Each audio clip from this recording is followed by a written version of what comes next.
ನಮಸ್ಕಾರ ವೀಕ್ಷಕರೇ. ನಮಸ್ತೆ.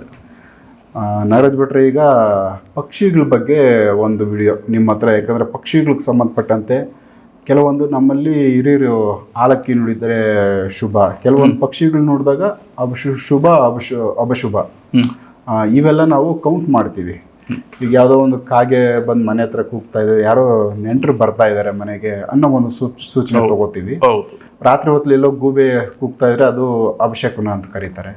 ಸೊ ಈ ಪಕ್ಷಿಗಳಲ್ಲಿ ಕೆಲವೊಂದಷ್ಟು ಸೂಚನೆಗಳು ಅವುಗಳನ್ನ ಕೌಂಟ್ ಮಾಡ್ತಾರೆ, ಅದನ್ನು ತಿಳ್ಕೊಂಡು ನೋಡೋವಂಥದ್ದು ಐತೆ ನಮ್ಮಲ್ಲಿ. ಇದಕ್ಕೆ ಮೊದಲಿಂದನೂ ಮಾಡ್ತಾ ಇದ್ದೀವಿ. ಸೊ ನೀವು ಈ ಪಕ್ಷಿಗಳು ಕೊಡೋ ಸೂಚನೆಗಳ ಬಗ್ಗೆ ಏನು ಮಾಹಿತಿ ನಮ್ಮ ವೀಕ್ಷಕರು ತಿಳಿಸ್ಬೋದು? ಖಂಡಿತ. ಶ್ರೀ ಗುರುಭ್ಯೋ ನಮಃ. ಹರಿ ಓಂ. ಈ ಪಕ್ಷಿಗಳ ಬಗ್ಗೆ ಬಹಳಷ್ಟು ವಿಶೇಷತೆಗಳಿದೆ.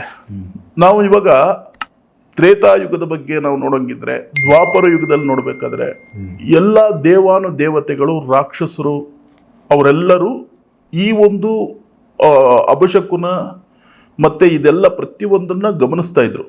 ಸಮಯ, ಅಪಶಕುನ, ಶಕುನ ಇದೆಲ್ಲನೂ ನೋಡ್ತಾ ಇದ್ರು. ಹಲ್ಲಿಗಳಿರ್ಬೋದು, ಕೂಗೋದಿರ್ಬೋದು, ಪಕ್ಷಿಗಳು ಕೂಗೋದಿರ್ಬೋದು, ಅಥವಾ ಪಕ್ಷಿಗಳ ಎದುರುಗಡೆ ಬಂದ್ರೆ ಏನಾಗುತ್ತೆ, ಇದೆಲ್ಲವನ್ನ ಅಬ್ಸರ್ವ್ ಮಾಡ್ತಾ ಇದ್ರು. ಅದೇ ತರ ಆ ದೇವತೆಗಳು ನಮಗ್ ಕೊಟ್ಟಿರುವಂತ ಒಂದು ಗಿಫ್ಟ್ ಅಂತ ಹೇಳ್ಬೋದು. ಆದ್ರೆ ಮನುಷ್ಯ ಹಕ್ಕಿಗಳನ್ನ ನಾಶ ಮಾಡ್ತಾ ಇದ್ದಾನೆ. ಈಗ ಉದಾಹರಣೆಗೆ ತಮ್ಗೆ ಗೊತ್ತಿರೋಂಗೆ ಒಂದು 25-30 ವರ್ಷದ ಹಿಂದೆ ಈ ಗುಬ್ಬಚ್ಚಿಗಳಿತ್ತು. ಗುಬ್ಬಚ್ಚಿಗಳು ಈ ನಮ್ಮ ಫೋನಿನ ಒಂದು ಸಮಸ್ಯೆಯಿಂದ ಎಲ್ಲ ಸತ್ತೋಯ್ತು, ಟವರ್ಸ್ ಸಮಸ್ಯೆಯಿಂದ.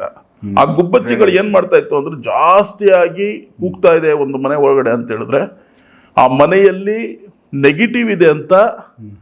ಇನ್ನೊಂದೇನು ಅಂತ ಹೇಳಿದ್ರೆ, ಆರೋಗ್ಯ ಸರಿ ಇಲ್ಲ ಆ ಮನೆಯವ್ರದ್ದು ಅಂತ. ಈ ತರ ಒಂದು ಸಮಸ್ಯೆಗಳು, ಈ ತರ ಒಂದು ಸೂಚನೆ ಆ ಗುಬ್ಬಚ್ಚಿಗಳು ಕೊಡ್ತಾ ಇತ್ತು. ನಂತರ ಇದು ಹಿರಿಯರಿಗೆ ಗೊತ್ತಾಗಿ ಅವ್ರು ಅದನ್ನ ಸರಿ ಮಾಡ್ಕೊಳ್ಳೋದು, ಇಂಪ್ರೂವ್ಮೆಂಟ್ ಮಾಡ್ಕೊಳ್ಳೋದು, ಆ ವಿಷಯಗಳನ್ನ ಅದನ್ನೆಲ್ಲ ಮಾಡ್ತಾ ಇದ್ರು. ಅದೇ ತರ ಬಹಳ ವಿಶೇಷವಾದಂತ ಒಂದು ಹಕ್ಕಿ ಇದೆ. ಅದು ಯಾವುದು ಅಂತ ಹೇಳಿದ್ರೆ ರತ್ನ ಪಕ್ಷಿ ಅಂತ. ರತ್ನ ಪಕ್ಷಿ ಅಂತ ಬಗ್ಗೆ ಪರಿಚಯ ಬಹಳ ಸುಂದರವಾಗಿರುತ್ತೆ. ಇದ್ರ ಬಗ್ಗೆ ತುಂಬಾ ಪರಿಚಯ ಕಮ್ಮಿ ಇದೆ ಜನಕ್ಕೆ. ಆದ್ರೆ ಈ ರತ್ನ ಪಕ್ಷಿಯ ವಿಶೇಷತೆಯನ್ನು ತಿಳ್ಕೊಂಡ್ರೆ ಜನ ಅಷ್ಟು ಇಷ್ಟಪಡ್ತಾರೆ ಅದನ್ನ. ಅಂತ ಒಂದು ಸುಂದರವಾದಂತ ಒಂದು ಪಕ್ಷಿ ಅದು. ಯಾವ ತರ ಇರುತ್ತೆ ಅಂದ್ರೆ, ನೋಡ್ಲಿಕ್ಕೆ ಕಾಗೆ ತರ ಇರುತ್ತೆ, ಕಪ್ಪು ಬಣ್ಣ. ಆದ್ರೆ ಮೈ ಮೇಲೆ ರೆಕ್ಕೆ ಇದೆಯಲ್ಲ, ಅದು ಕೆಂಪು ಮತ್ತೆ ಚಿನ್ನದ ಕಲರ್ ಇರುತ್ತೆ. ಕೆಂಪು ಕಲರ್ ಇರುತ್ತೆ. ಕಣ್ಣು ಅಷ್ಟೇನೆ, ಕೆಂಪು ಕಣ್ಣು. ಅದಕ್ಕೆ ಕೆಂಬೂತ ಅಂತ ಕರಿತೀವಿ. ಕೆಂಬೂತ ಅಂತಾನು ಕರಿತೀವಿ. ಹೌದು, ಕೆಂಬೂತ ಅಂತಾನು ಕರಿತೀವಿ. ಇದು ಯಾವ ತರ ಅಂತ ಹೇಳಿದ್ರೆ, ಕೃಷ್ಣನ ಕಾಲದಲ್ಲಿ ಕುಚೇಲ ತುಂಬಾ ಕಷ್ಟದಲ್ಲಿದ್ದ.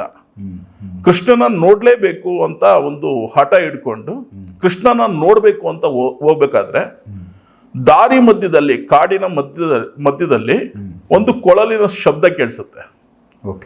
ಅದು ಯಾವ ಒಂದು ಎಲ್ಲಿಂದ ಬರ್ತಾ ಇದೆ ಅಂತ ನೋಡಿದಾಗ, ಒಂದು ಮರದಲ್ಲಿ ಈ ಕೆಂಬೂತ, ಈ ರತ್ನ ಪಕ್ಷಿ ಕೂಗ್ತಾ ಇರೋಂಥದ್ದೇ ಕೊಳಲಿನ ಶಬ್ದದಲ್ಲಿ ಕೇಳಿಸುತ್ತೆ. ಅಷ್ಟು ಮಧುರವಾಗಿ ಒಂದು ಕೇಳಿಸುವಂಥದ್ದು. ಅಲ್ಲಿವರೆಗೂ ಕುಚೇಲನಿಗೆ ಕೃಷ್ಣ ಸಿಗ್ತಾನೋ ಇಲ್ವೋ ಅನ್ನೋಂಥ ಒಂದು ಅನುಮಾನ ಇತ್ತು. ಆ ಪಕ್ಷಿ ನೋಡಿದ ಕೂಡ್ಲೆ, ಆ ಕೊಳಲಿನ ಒಂದು ಸುಂದರವಾದಂತ ಒಂದು ಮಾಧುರ್ಯ ಕೇಳಿದ್ಮೇಲೆ ಏನೋ ಒಂದು ಉತ್ಸಾಹ, ಕೃಷ್ಣ ಸಿಕ್ಕೇ ಸಿಗ್ತಾನೆ ಅಂತ ದರ್ಶನಕ್ಕೆ. ಅಲ್ಲಿ ಹೋದ್ಮೇಲೆ ಕೃಷ್ಣನ ಒಂದು ದರ್ಶನ ಆಗತ್ತೆ. ಅಲ್ಲಿಂದ ಹಿಂತಿರುಗಿ ಮನೆಗೆ ಬರಬೇಕಾದ್ರೆ ಈ ಕುಚೇಲನ ಮನೆ ಏನಿದೆ ಅದು ಅರಮನೆ ಆಗಿರುತ್ತೆ. ಅಷ್ಟೆಲ್ಲ ಒಂದು ಅಭಿವೃದ್ಧಿ ಆಗಿರುತ್ತೆ. ಮತ್ತೆ ಅರಮನೆ ಮೇಲೆ ಕೆಂಬೂತ ಇದೇ ರತ್ನ ಪಕ್ಷಿ ಕೂತಿರುತ್ತೆ. ಕೂತ್ಕೊಂಡು ಅದೇ ರೀತಿ ಕೊಳಲಿನ ಒಂದು ಶಬ್ದ. ನಂತರ ಕುಚೇಲನ ಒಂದು ಹೆಂಡತಿ ಓಡೋಡಿ ಬಂದು, ಹೆಂಡತಿ ಮಕ್ಕಳು ಏನ್ ಹೇಳ್ತಾರೆ ಅಂತ ಹೇಳಿದ್ರೆ, ನೋಡಿ ನಿಮ್ಮ ಕೃಷ್ಣ ಎಷ್ಟು ಒಂದು ವಿಶೇಷವಾದಂತ ಒಂದು ಶಕ್ತಿಯುತವಾದಂತ ಒಂದು ದೇವರು, ನೀವು ಇನ್ನೂ ಮನೆಗೆ ಬಂದಿಲ್ಲ, ಅಷ್ಟರೊಳಗಡೆ ನಮ್ಗೆ ಇಷ್ಟೆಲ್ಲ ಒಂದು ಕರುಣಿಸಿದ್ದಾನೆ, ಇಷ್ಟೆಲ್ಲ ಒಂದು ಅನುಕೂಲ ನಮ್ಗಾಗಿದೆ ಅಂತ ಹೇಳಿ ಖುಷಿಯಿಂದ ಮಾತಾಡ್ತಾ ಇರೋದು. ಆಗ ಕುಚೇಲ ನೋಡಿದಾಗ ಅಲ್ಲಿ ಆ ಒಂದು ರತ್ನ ಪಕ್ಷಿ ಕೂತಿರೋದು ಗೊತ್ತಾಗುತ್ತೆ. ಈಗಲೂ ಕೂಡ ಕುಚೇಲ್ ನಗರ್ ಅಂತ ಕರೀತಾರೆ. ಈ ದ್ವಾರಕಾ ಅನ್ನೋಂಥದ್ದು ಏನಿದೆ, ಆ ಊರಿನ ಮಧ್ಯದಲ್ಲಿ ಅಂದ್ರೆ 100 ಕಿಲೋಮೀಟರ್ ಹಿಂದೆ ಕುಚೇಲ್ ನಗರ್ ಅಂತ ಇದೆ. ಆ ಕುಚೇಲ್ ನಗರಲ್ಲಿ ಈಗಲೂ ಕೂಡ ರತ್ನ ಪಕ್ಷಿ ವಿಶೇಷ ಪೂಜೆ ನಡೆಯುತ್ತೆ. ಅಂದ್ರೆ ಅದು ಕೃಷ್ಣನೇ ಆತರ ಅವತಾರ ತಾಳಿದ್ನು ಅಂತನಾ? ಆತರ ಅವತಾರ ತಾಳಿದ್ದು ಅಂತ ಅಂದ್ರೆ, ಈ ರತ್ನ ಪಕ್ಷಿಗೆ ಕೃಷ್ಣನ ಶಕ್ತಿ ಇದೆ. ಕೃಷ್ಣನ ಒಂದು ಅಂದ್ರೆ ಕೃಷ್ಣ ಏನಾದ್ರೂ ಕೂಗಿದ್ರೆ ಫಸ್ಟ್ ಗೊತ್ತಾಗೋದು ರತ್ನ ಪಕ್ಷಿಗೆ ಅಂತ. ಇದಲ್ಲದೆ ಏನಾಗ್ತಾ ಇದೆ, ಈಗಿನ ಒಂದು ಕಾಲದಲ್ಲಿ ಸುಮಾರು ಒಂದು 89 ವರ್ಷದ ಹಿಂದೆ ಜನ ಏನ್ ಮಾಡ್ತಾ ಇದ್ರು ಅಂದ್ರೆ, ಈ ರತ್ನ ಪಕ್ಷಿ ವಿಶೇಷ ಹಳೆ ಕಾಲದವ್ರು ಗೊತ್ತಿತ್ತು. ಅವ್ರಿಗೇನು ಅಂತ ಹೇಳಿದ್ರೆ, ಈ ಸಂಜೀವಿನಿ ಪರ್ವತ ಇದೆಲ್ಲ ಗೊತ್ತು, ಆಂಜನೇಯ ಹೋಗಿ ಸಂಜೀವಿನಿ ಪರ್ವತ ತಗೊಂಡ್ಬಂದಿರೋದು ಇದೆಲ್ಲ. ಈ ರತ್ನ ಪಕ್ಷಿಗೆ ಆ ಸಂಜೀವಿನಿ ಪರ್ವತ ತಂದಿರತಕ್ಕಂತ ಆ ಇತಿಹಾಸ ಎಲ್ಲ ಗೊತ್ತಾಗಿ, ಈ ಪಕ್ಷಿ ಹೋಗಿ ಆ ಸಂಜೀವಿನಿ ಬರುತ್ತೆ ಅನ್ನೋ ಒಂದು ಕಾರಣಕ್ಕೆ ಈ ರತ್ನ ಪಕ್ಷಿ ಇರುವಂತ ಗೂಡಿಗೆ ಬೆಂಕಿ ಇಟ್ರೆ ಅದು ಹೋಗಿ ರತ್ನ ಪಕ್ಷಿ ಸಂಜೀವಿನಿ ತಂದು ನಮ್ ಕೈ ಕೊಡುತ್ತೆ, ನಾವು ಈ ಜನಗಳ ಜೀವ ಉಳಿಸಬಹುದು ಅನ್ನೋದು ಒಂದು ಕೆಟ್ಟ ಒಂದು ಇದು ಅಂದ್ರೆ ಮೆಂಟಾಲಿಟಿ, ಮೂಢನಂಬಿಕೆ. ಆ ಮೂಢನಂಬಿಕೆಯಿಂದ ಬಹಳಷ್ಟು ಗೂಡುಗಳನ್ನೆಲ್ಲ ಸುಟ್ಟಾಕಿ ಆ ರತ್ನ ಪಕ್ಷಿಯ ಬಹಳಷ್ಟು ವಿನಾಶವಾಯ್ತು ಒಂದು ಸಮಯದಲ್ಲಿ. ಆದ್ರೆ ಈಗಲೂ ಕೂಡ ಮಹಾರಾಷ್ಟ್ರ ಇರ್ಬೋದು ಅಥವಾ ನಮ್ಮ ಅದೇ ದ್ವಾರಕ ಅಂತ ಹೇಳಿದ್ವಿ, ಗುಜರಾತ್ ಆ ಕಡೆ ಪ್ರದೇಶಗಳಲ್ಲೆಲ್ಲ ರತ್ನ ಪಕ್ಷಿ ಅಂದ್ರೆ ಬಹಳ ವಿಶೇಷವಾದಂತ ಪಕ್ಷಿ ಅಂತ ಹೇಳಿ ಈ ವರ್ಷದಲ್ಲಿ ಏನು ಎಡೆ ಇಡುವಂತದ್ದು ಇದೆಲ್ಲ ಈ ಕಾಗೆಗೆ ಏನು ಎಡೆ ಇಡ್ತಾರೆ ಅದೇ ತರ ರತ್ನ ಪಕ್ಷಿಗೂ ಕೂಡ ಒಂದು ಎಡೆ ಇಡುವಂತದ್ದು ಇದೆಲ್ಲ ಇದೆ. ಅಂದ್ರೆ ದೇವರು ಅಂತ ಒಂದು ದೈವ ಶಕ್ತಿ ಇರ್ತಕ್ಕಂಥ ಪಕ್ಷಿ ಅಂತ. ಅದೇ ತರ ಈಗ್ಲೂ ಕೂಡ ಯಾವ್ದಾದ್ರು ಸಮಸ್ಯೆಗಳು ಅಂತ ನಮ್ಗೇನ ಗೊತ್ತಾಯ್ತು ಅಂತ ಹೇಳಿದ್ರೆ, ಜನ ನಾವು ಹೋಗುವಂತ ದಾರಿಯಲ್ಲಿ ಆ ರತ್ನ ಪಕ್ಷಿ ಸಡನ್ ಆಗಿ ಕಾಣಿಸುತ್ತೆ, ಆ ಕಾಣಿಸ್ಕೊಂಡು ಅದು ವಿಚಿತ್ರವಾಗಿ ಕೂಗುತ್ತೆ. ವಿಚಿತ್ರವಾಗಿ ಕೂಗ್ತಾ ಇದೆ ಅಂತ ಹೇಳಿದ್ರೆ ನಮ್ಗೇನೋ ಮುಂದೆ ತೊಂದರೆ ಇದೆ ಅಂತ. ಸೊ ಅದಕ್ಕೆ ಭವಿಷ್ಯ ಕಾಣುತ್ತೆ, ಮುಂದಿನ ಫ್ಯೂಚರ್ ಗೊತ್ತಾಗತ್ತೆ ಅದಕ್ಕೆ. ಆ ಫ್ಯೂಚರ್ ಗೊತ್ತಾಗಿ ಅದು ಕೆಟ್ಟದಾಗಿ ಕೂಗುತ್ತೆ. ಕೆಟ್ಟದಾಗಿ ಕೂಗ್ದಾಗ ಮತ್ತೆ ನಾವು ಮುಂದೆ ಹೋಗ್ಬಾರ್ದು, ರಿಟರ್ನ್ ಮನೆಗೆ ಬರ್ಬೇಕು. ಇಲ್ಲಾಂದ್ರೆ ಒಂದು ಒಳ್ಳೆ ಕೊಳಲಿನ ಶಬ್ದ ಏನಾದ್ರು ಕೇಳಿಸ್ತು ಅಂದ್ರೆ, ಯಾವ್ದಾದ್ರು ಒಂದು ಸೈಟ್ ವಿಚಾರಕ್ಕೋ ಅಥವಾ ಇನ್ನೇನೋ ಒಂದು ಹಣ ಬರುವಂತ ಒಂದು ವಿಚಾರಕ್ಕೆ ಹೋಗ್ತಾ ಇದ್ರೆ ಈ ಪಕ್ಷಿ ಏನಾದ್ರು ಒಂದು ಒಳ್ಳೆ ರೀತಿಯಲ್ಲಿ ಕೂಗ್ತಾ ಇದ್ರೆ, ಈಗೇನು ಕುಚೇಲ ಹೋಗ್ಬೇಕಾದ್ರೆ ಕೂಗ್ತು, ಆತರ ಕೊಳಲಿನ ಒಂದು ನಾದದಲ್ಲಿ ಏನಾದ್ರು ಕೂಗ್ತು ಅಂತ ಹೇಳಿದ್ರೆ ಇವ್ರು ಹೋಗೋ ಅಂತ ಒಂದು ಕೆಲಸ ಇದೆಯಲ್ಲ ಅದಕ್ಕೆ 100ಗೆ 200% ಸಿಗುತ್ತೆ ರಿಟರ್ನ್ ಅಂತ. ಸಕ್ಸಸ್ ಆಗುತ್ತೆ ಅಲ್ಲಿ ಹೋಗಿರೋಂತ ಒಂದು ಇದ್ರಲ್ಲಿ. ಅಥವಾ ಇವಾಗ ಒಂದು ಮದುವೆಗೆ ಅಂತ ಹೋಗ್ತಾ ಇರ್ತಾರೆ, ಅದಕ್ಕೆ ಫಿಕ್ಸ್ ಆಗತ್ತೆ ಅಂತ ಮದುವೆ. ಈ ತರದೆಲ್ಲ ಶಕ್ತಿಯುತವಾದಂತ ಒಂದು ಸೂಚನೆಗಳನ್ನ ಆ ರತ್ನ ಪಕ್ಷಿ ಕೊಡ್ತಾನೆ ಬರ್ತಾ ಇದೆ. ಇತಿಹಾಸದಲ್ಲಿ ಇದು ಏನು ಅಂತ ಹೇಳಿದ್ರೆ, ಎಷ್ಟು ಯುಗ ಹೋದ್ರೂ ಕೂಡ ಇಡೀ ಒಂದು ಭೂಮಂಡಲನೇ ವಿನಾಶ ಆದ್ರೂ ಕೂಡ ಈ ರತ್ನ ಪಕ್ಷಿ ಇರುತ್ತೆ ಅನ್ನೋಂಥದ್ದಿದೆ. ಈ ರತ್ನ ಪಕ್ಷಿ ಇರುತ್ತೆ. ನಂತರ ಕಾಶಿ ಒಂದು ಊರಿರುತ್ತೆ. ಹೌದಾ? ಕಾಶಿ ಊರು ಹಂಗೆ ಇರುತ್ತೆ. ಅದು ಯಾಕೆಂದ್ರೆ ಶಿವನ ಒಂದು ಊರದು ಕಾಶಿ ಎಂಬತಕ್ಕಂಥದ್ದು. ಇದು ಕಾಶಿಯಲ್ಲಿ ತಗೊಂಬಂದಿರೋದು.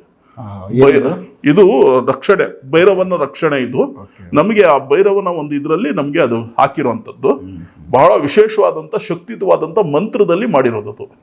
ಸೊ ಎಲ್ಲೇ ಒಂದು ನಾವು ನೆಗೆಟಿವ್ ತೆಗಿಬೇಕು ಅಂದಾಗ ಆ ಭೈರವನ ಒಂದು ಶಕ್ತಿಯಿಂದ ಅದನ್ನ ಕ್ಲಿಯರ್ ಮಾಡ್ಕೊಳ್ಳೋದಕ್ಕೆ ಇದು ತುಂಬಾ ಹೆಲ್ಪ್ ಆಗುತ್ತೆ. ಅದೇ ತರ ಕಾಶಿ ಅನ್ನೋಂತ ಒಂದು ಊರಲ್ಲಿ ಅಷ್ಟು ಶಕ್ತಿ ಇದೆ. ಯಾಕೆಂದ್ರೆ ಕಾಲಭೈರವ ಪ್ರತ್ಯಕ್ಷವಾಗಿ ಅಲ್ಲಿದ್ದಾನೆ. ಅದ್ರ ಜೊತೆಗೆ ಶಿವನ ಒಂದು ಸಾನ್ನಿಧ್ಯ ಇದೆ. ಅದ್ರ ಜೊತೆಗೆ ಈ ರತ್ನ ಪಕ್ಷಿಯ ಒಂದು ಶಕ್ತಿ ಜಾಸ್ತಿಯಾಗಿ ಇರೋದು ಆ ಒಂದು ಕಾಶಿ ಅನ್ನೋಂತ ಒಂದು ಊರಲ್ಲಿ. ಹಾಗಾಗಿ ಇದೆಲ್ಲ ಏನಂತ ಹೇಳಿದ್ರೆ, ಎಷ್ಟು ಒಂದು ಯುಗಗಳು ಕಳೆದ್ರು ಕೂಡ ಈ ಕೆಲವೊಂದು ಶಕ್ತಿಗಳು ಹಾಗೆ ಇರುತ್ತೆ. ಪಕ್ಷಿಯಲ್ಲಿ ಆ ಪಕ್ಷಿ ಇರುತ್ತೆ, ಇನ್ನೆಲ್ಲಾ ಪಕ್ಷಿಗಳು ಸರ್ವನಾಶ ಆದ್ರೂ ಕೂಡ ಆ ಪಕ್ಷಿ ಇರುತ್ತೆ, ರತ್ನ ಪಕ್ಷಿ ಇರುತ್ತೆ, ಕಾಶಿ ಅನ್ನೋಂತ ಊರಿರುತ್ತೆ. ಕೆಲವೊಂದು ದೈವ ಶಕ್ತಿ ಇರ್ತಕ್ಕಂಥ ವ್ಯಕ್ತಿಗಳಿರ್ತಾರೆ. ಕೆಲವೊಂದು ಈ ನಿಧಿ ನಿಕ್ಷೇಪಗಳು ಅಂತ ನಾವೇನ್ ಕರಿತೀವಿ, ಆ ದೇವರಿಗೆ ಸಂಬಂಧಪಟ್ಟಿರತಕ್ಕಂಥ ವಸ್ತುಗಳಿರುತ್ತೆ.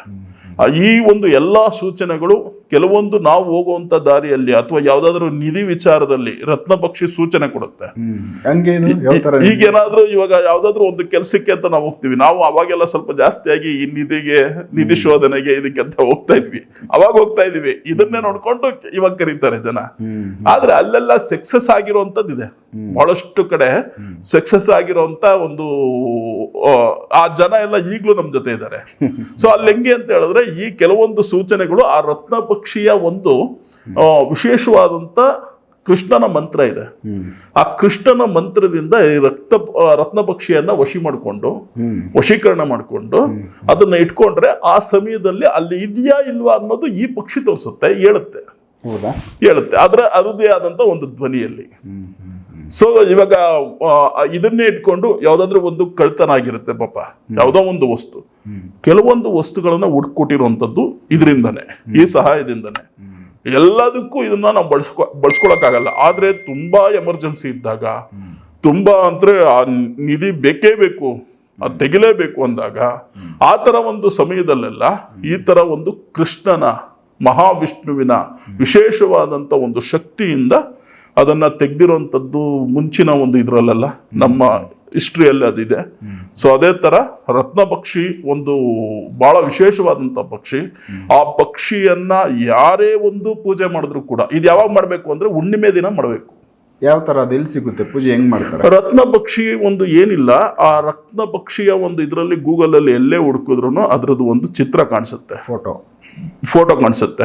ಆ ರತ್ನ ಪಕ್ಷಿಯನ್ನ ಒಂದು ತಟ್ಟೆಯಲ್ಲಿ ಅಕ್ಕಿ ತುಂಬಿ ರಾತ್ರಿ ಹೊತ್ತು, ಹುಣ್ಣಿಮೆ ದಿನ ರಾತ್ರಿ ಒಂದು 11:30-12 ಗಂಟೆ ಅಷ್ಟೊತ್ತಿಗೆ ಆ ತಟ್ಟೆಯಲ್ಲಿ ಅಕ್ಕಿಯಲ್ಲಿ ರತ್ನ ಪಕ್ಷಿಯನ್ನ ಬಿಡಿಸಿ, ಆ ತಲೆ ಮೇಲೆ, ಪಕ್ಷಿಯ ತಲೆ ಮೇಲೆ ಚಂದ್ರನ ಆಕಾರವನ್ನ ಬಿಡಿಸಿ, ನಾವು ಏನು ವಿಶೇಷವಾಗಿ ನಮ್ಗೆ ಗೊತ್ತಿರುವಂತ ಮಂತ್ರದಲ್ಲೇ ನಾವು ಅದನ್ನ ಪೂಜೆಯನ್ನ ಮಾಡ್ತೀವಿ, ಅಥವಾ ಕೃಷ್ಣನ ಅಷ್ಟೋತ್ತರ ಹೇಳಿದ್ರೆ ಶಕ್ತಿ ಜಾಸ್ತಿ, ಇದನ್ನ ಮಾಡ್ತೀವಿ. ಆ ಮನೆ ಅಭಿವೃದ್ಧಿ ಆಗತ್ತೆ.